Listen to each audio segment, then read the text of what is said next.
Hello everyone, good to be here with you all today. And a hello from myself, Kira, Boosle and Taryn. We are co-presenting on participation in MPAs within South Africa, looking at some of our initial thinking around challenges and possibilities.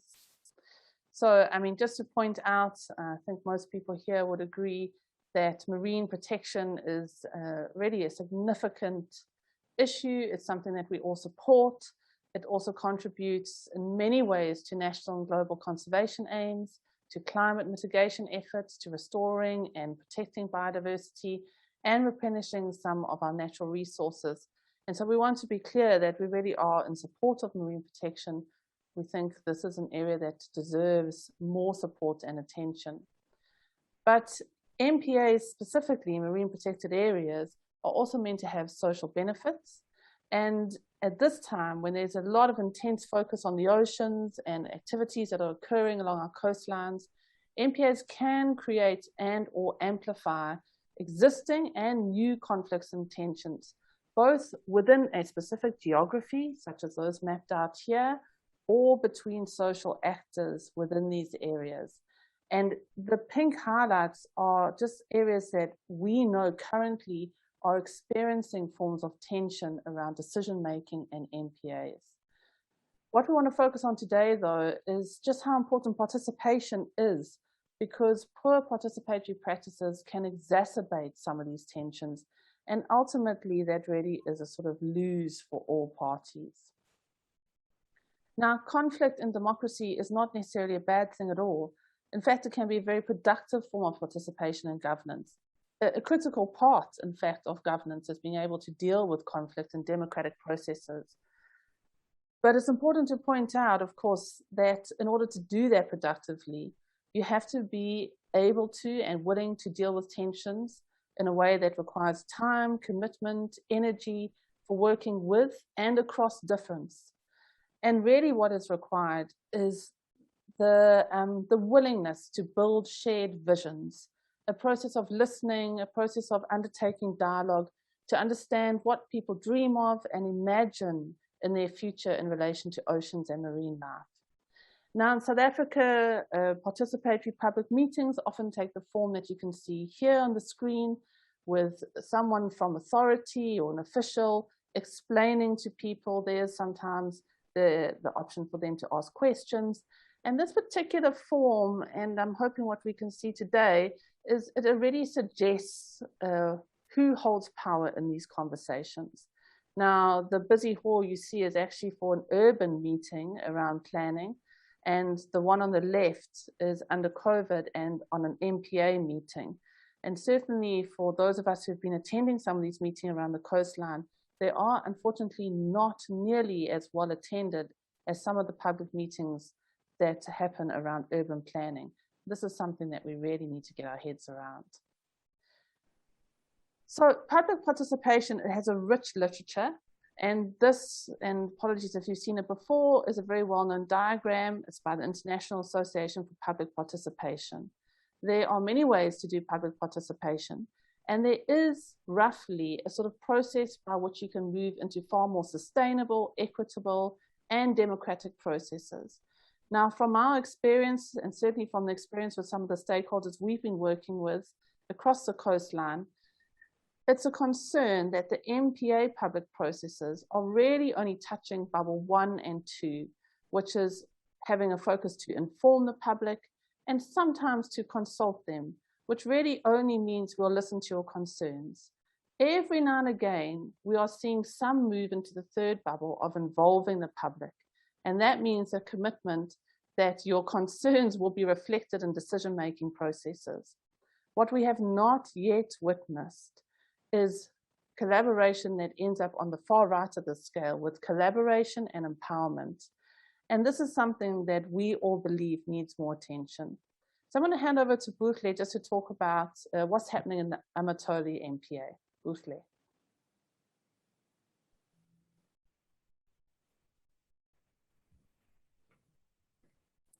Thanks, Kira. I'm going to share the lessons that we are learning and we've learned at Amatole MPA. We are learning through a retrofitting process with MPAs that are already seen as exclusionary. I would want to bring you to attention to the slides here and to the earlier pictures where we saw, because these were taken at the same time. And here you can see that people are active and they are looking at the pictures, at what is happening. People are involved. Prior to that, to us coming to get involved here, I must also state that there were so much tensions that were ongoing from the community in anticipation of the MPA coming into the local community. So many MPAs meeting ask people's opinions on preformed solutions and plans, which leads to disillusionment and a breakdown of trust. And this is exactly what we see in so many MPAs that are taking place. We see a map here and the information presented that it matters a lot, such that when we explain to people, the people should understand. In this case, at the Amatole MPA, what we see here, people were involved and the things were made clear to them by looking at this hemodynamic map. They could actually place themselves, as we can see in the first picture here, where people were able to cite where they are and to get sense of what it means to have this kind of MPA, and that it will not affect them that much, as opposed to when they are just being told without taking part in involvement.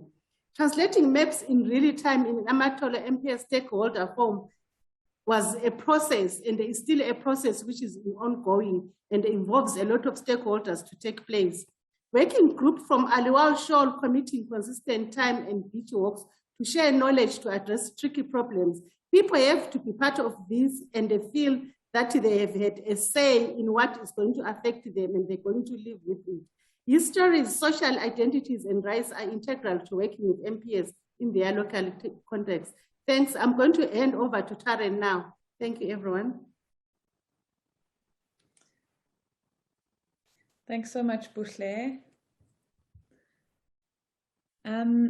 So in these brief 10 minutes, what we're really trying to express is this idea that participation is not a once-off event that can be ticked off. It's not a method through which to better educate community members or better convince the public to accept a pre-designed plan.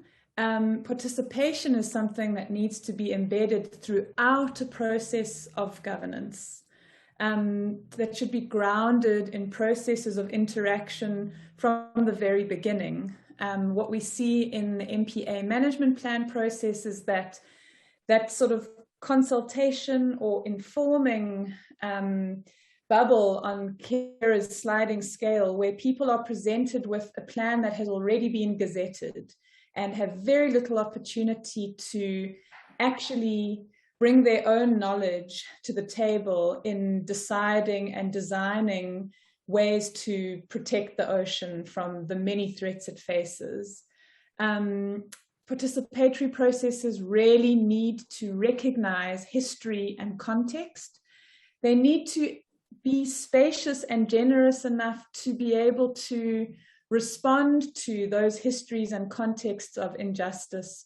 They need to be spaces in which people are not told, I'm sorry, that's not part of this meeting. We're only here to talk about the MPA. There needs to be space in these real participatory processes for people to bring their full stories and be heard, and for that knowledge to be really integrated throughout the process.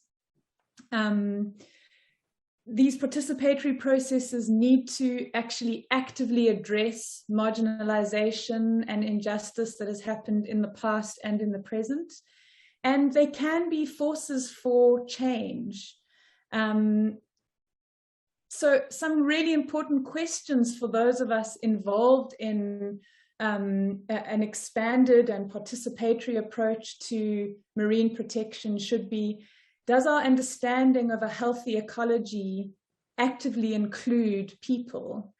And if so, how best can we imagine working with people towards a shared vision of what marine protection may be? we have very good things on paper about what things like co-management and participation could and should be. But on that previous slide, we had a billboard speaking about co-management in a nature reserve where there is nothing yet close to co-management. And so how do we address that disjunct between what is acknowledged to be needed and what's happening in practice? We don't yet have that. And what do we risk if we don't have those progressive ideals of participation that include real living democracy in marine protected area planning? What do we risk if we don't have all of that?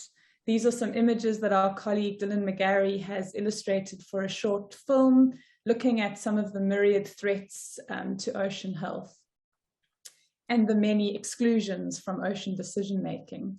Let's rather imagine how we could be building solidarity and growing our allies in the really important work of protecting ocean health. Small-scale fisher communities and coastal communities have a lot in common with conservation-minded people caring about the ocean, because the ocean is the future for their children and for their communities. And so if there could be solidarity and allyship forged against these greater threats to ocean health, that would be a really constructive step. We need, to be building knowledge and bringing in the knowledge of people whose lives and livelihoods are connected with the ocean. For this, we need teams. It's a collective project. So we need teams of multidisciplinary, transdisciplinary, and people sitting outside of disciplines, but who carry knowledge about the ocean. These processes need skilled facilitators. They need proper timeframes. They're more complex and take more time than is currently allowed for in the processes of developing of management plans, and they need to be budgeted for correctly. So this is big change that we're speaking about, but without making these changes, we really risk that the important project of marine protection loses public support and is in this false dichotomy with sort of social justice, that it's worth taking on these additional ideas and bringing more people into the conversation around how to expand participation so that marine protection in a really progressive way can be achieved. Thank you. Thank you, everyone, and we look forward very much to your questions.